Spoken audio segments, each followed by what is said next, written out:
yo voy a tratar de referirme en forma general a algunas patologías para ver cuál es el nivel de evidencia del uso de la cannabis terapéutica, pero yo creo que es claro que la pregunta a lo mejor central de esta mañana, la pregunta que se haría la gente de afuera es, ¿está la medicina tradicional impidiendo el uso terapéutico de la cannabis?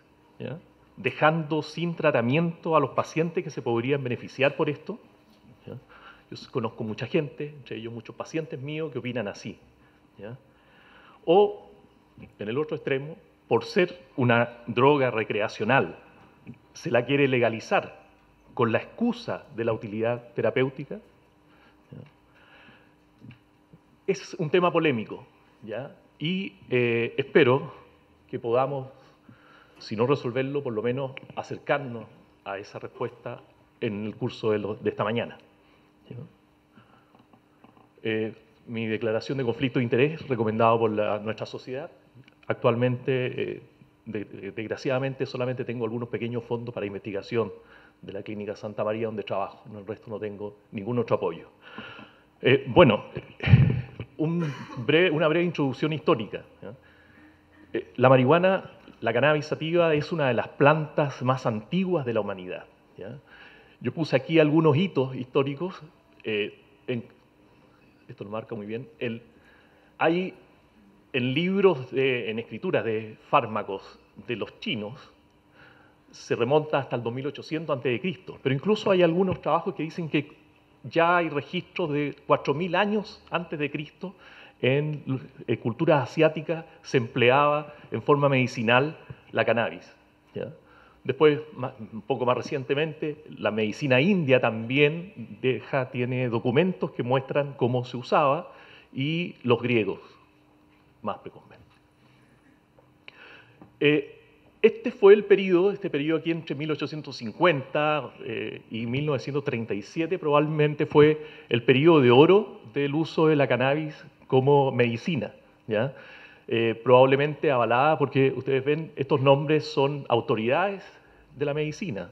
De Irlanda, el presidente de la Asociación Médica Británica de su tiempo, Reynolds, ¿ya? Y aquí ustedes pueden ver especialmente los neurólogos podrán distinguir aquí nombres realmente eminentes. O sea, este fue un momento en que el uso terapéutico de la cannabis, especialmente como analgésico, ¿ya?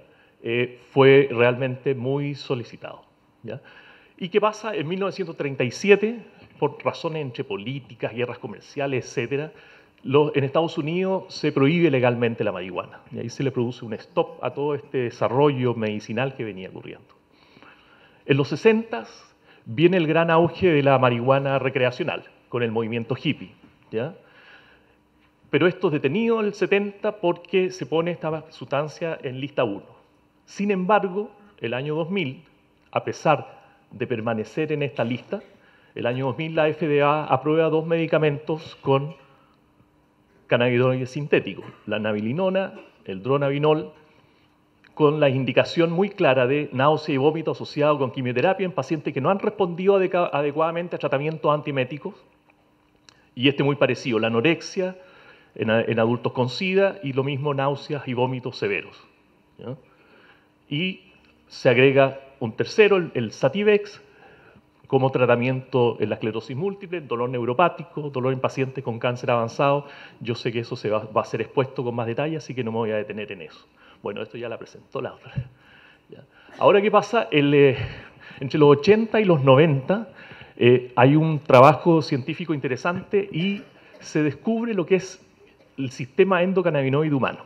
¿Ya? O sea, se le da una base fisiológica, fisiopatológica al eventual uso terapéutico, porque existen receptores para los derivados, el tetrahidrocannabinol, el THC, que es el principal componente de la cannabis, y el cannabinol, y el cannabidiol no tiene un receptor claramente identificado todavía, pero eso no significa que sea inerte, ya que participa en apertura de canales de sodio, en transporte enzimático, en fin, tiene una serie de actividades más difusas, pero igualmente importantes. ¿Ya? Ahora ustedes pueden ver el receptor CB1 se distribuye, es el más abundante y se distribuye en todo el organismo, pero fundamentalmente en el sistema nervioso central. Y los receptores CB2 fundamentalmente periféricos y muy relacionados aparentemente con el sistema inmune. Muy de la mano con el descubrimiento de este sistema endocannabinoide, se descubre que existen, era lógico, los endocannabinoides endógenos que están aquí expuestos. Y básicamente estos endocannabinoides son moduladores de la excitabilidad neuronal, ¿ya?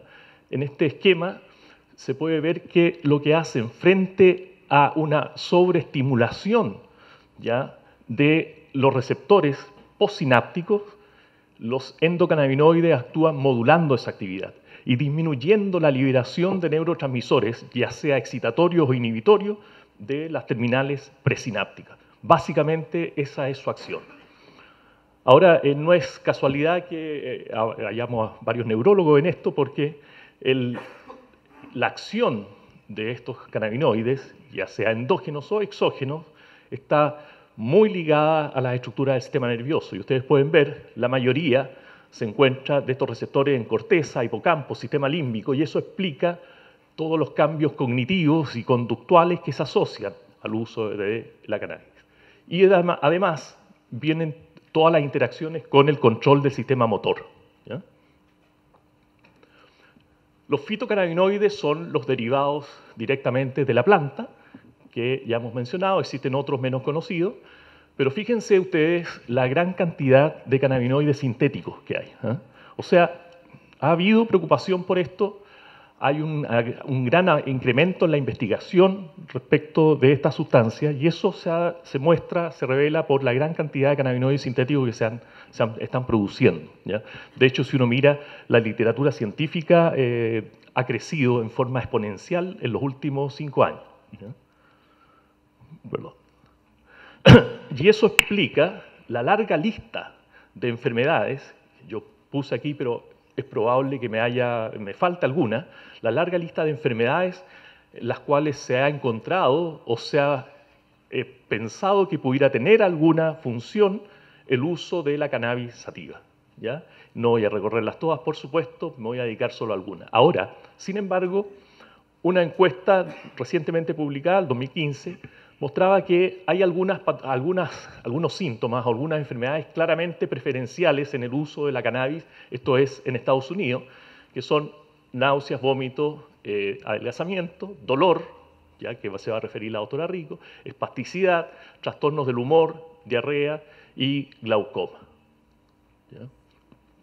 Muy brevemente, quiero referirme a algunos temas que yo sé que no se van a tocar probablemente en las presentaciones, como son, por ejemplo, todo el eventual rol terapéutico en trastornos de movimiento que se ha planteado.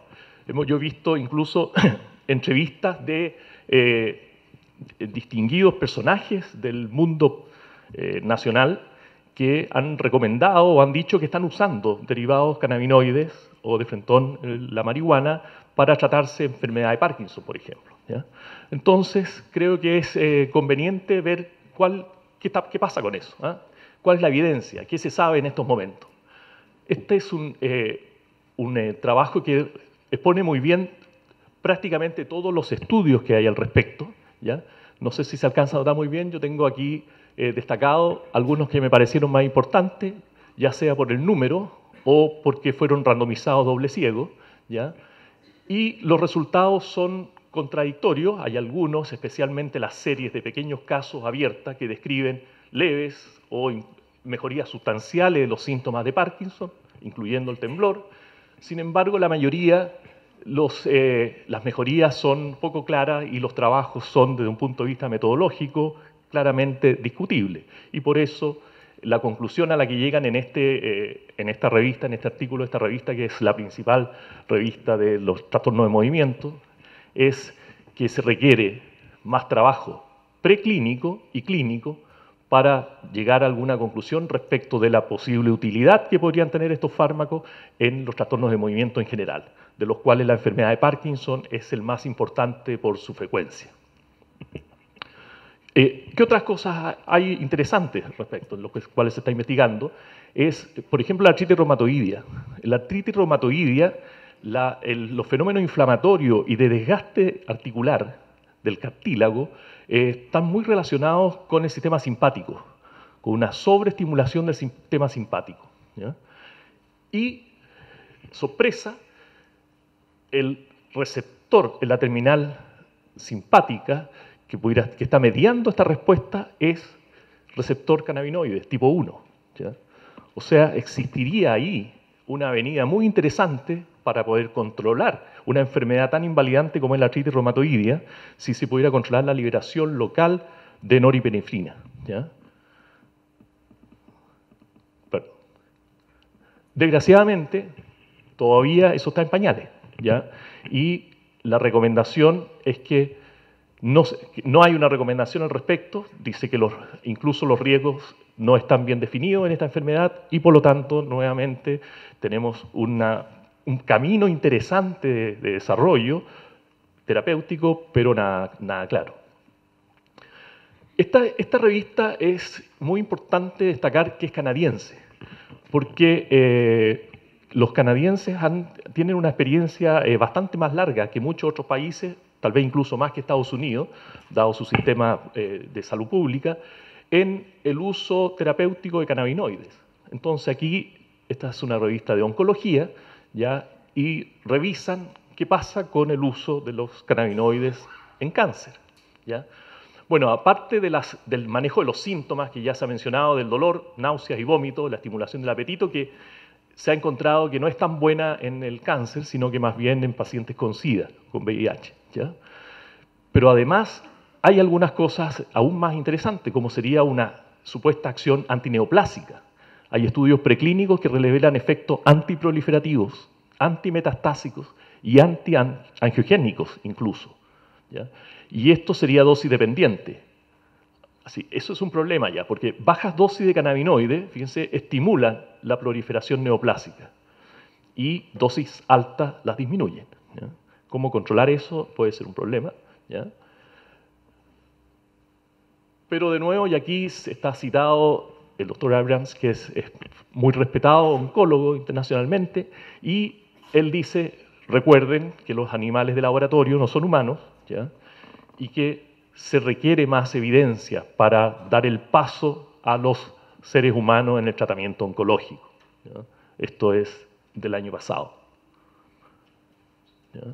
Ahora, es muy interesante que en este artículo ellos dan unas recomendaciones, unas preguntas que se deben hacer los médicos que van a administrar cannabinoides en los pacientes oncológicos, pero yo creo que son válidas para todo tipo de pacientes. La primera pregunta, ¿es un síntoma real, legítimo, llaman ellos? O sea, que realmente pudiera estar con el conocimiento que se tiene actualmente, pudiera haber una indicación potencial del uso de cannabinoide terapéutico. Esto es bien interesante. Está el paciente siendo llevado por otra persona. ¿Ya? Aquí empieza el problema cuando hablamos de la terapia cannabinoide, que tiene el sesgo de la droga recreacional. Entonces, puede ser por buenas intenciones, en primer lugar, o sea, el familiar que está buscando otra opción terapéutica, ¿ya? Pero puede ser por diversión, o sea, siempre está ese fantasma dando vuelta en estos casos. Y se pregunta, ¿conoce el paciente realmente lo que significa la cannabis terapéutica? O sea, también esperamos aquí, con la ley de derecho y deberes del paciente, tener pacientes más informados, ¿eh? Que sean capaces de discernir y ser autónomos en sus decisiones. Esto es especialmente válido en terapias más polémicas como esta. Y yo agregaría, está el médico informado. ¿Qué sabemos los médicos respecto a los cannabis? Así que yo me alegro de la alta convocatoria de este seminario porque significa que hay interés, ¿ya? Y que ojalá que esto les pueda servir para tener una idea racional sobre cuál es el estado del arte respecto de este tema, antes de recomendarlo o usarlo eventualmente. Bueno, esto es casi una curiosidad para mí, que yo me dedico a trastornos del sueño y tengo muchos pacientes que dice que le hace bien la cannabis, para el insomnio especialmente. Entonces, tengo pacientes que fuman marihuana y me lo revelan, hay suficiente confianza pacientes antiguos, y que ellos sienten que con eso han mejorado el insomnio, ¿ya? Yo en general trato de dejar el uso de hipnóticos solo como una última elección por el potencial adictivo que tienen. Así que, entonces me dicen, usted que no le gustan estos otros medicamentos, esto podría ser una buena alternativa, doctor, ¿ya? A mí me ha ido bien. ¿Qué hay respecto a eso? Bueno, por supuesto, porque el sistema endocannabinoide está prácticamente metido en todo, está metido en la regulación del ciclo circadiano, así que efectos sobre el sueño y la vigilia va a tener. Se ve que hay un beneficio a corto plazo porque reduce la latencia del sueño, porque es la causa más importante de insomnio. Pero hay un problema, uso crónico, habituación. Habituación, que en este caso no es simplemente necesitar dosis mayores, sino que llevar a un consumo problemático, o sea, a la adicción. Privación de cannabis, severos trastornos de sueño. Entonces, si el paciente ya deja de funcionar, está empezando a usar dosis mayores, empieza a tener problemas con el cannabis, se le trata de retirar y el sueño, que era lo que inicialmente estábamos preocupados de mejorar, va a quedar mucho peor. O sea, es pan para hoy, hambre para mañana, ¿ya? Si este es un resumen de varias revisiones, ya directamente tratando de calificar cuál es la calidad de la evidencia, la calidad de la recomendación con esta escala, y ustedes pueden ver que todavía en los casos en los que uno puede hablar de calidad moderada, siguen siendo espasticidad, dolor crónico o neuropático, y el resto, lo que hay publicado con estudios de buena calidad, realmente demuestra una muy mala calidad de recomendación, ¿ya? ¿Para qué decir si vamos a las guías, a las revisiones de la literatura Cochrane, en que francamente los niveles de evidencia son insuficientes?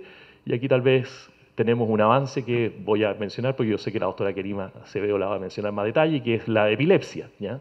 Pero no puedo dejar de contar un poco el recorrido de esto, y que es, lo primero que se encontró, esto es el 2007, ¿ya? Fue que el sistema endocannabinoide podía bloquear estatus epiléptico, ¿ya? Son tremendamente interesantes, estamos hablando de una patología, para los que no son neurólogos, con una alta mortalidad, entre un 20 y un 30%, ¿ya?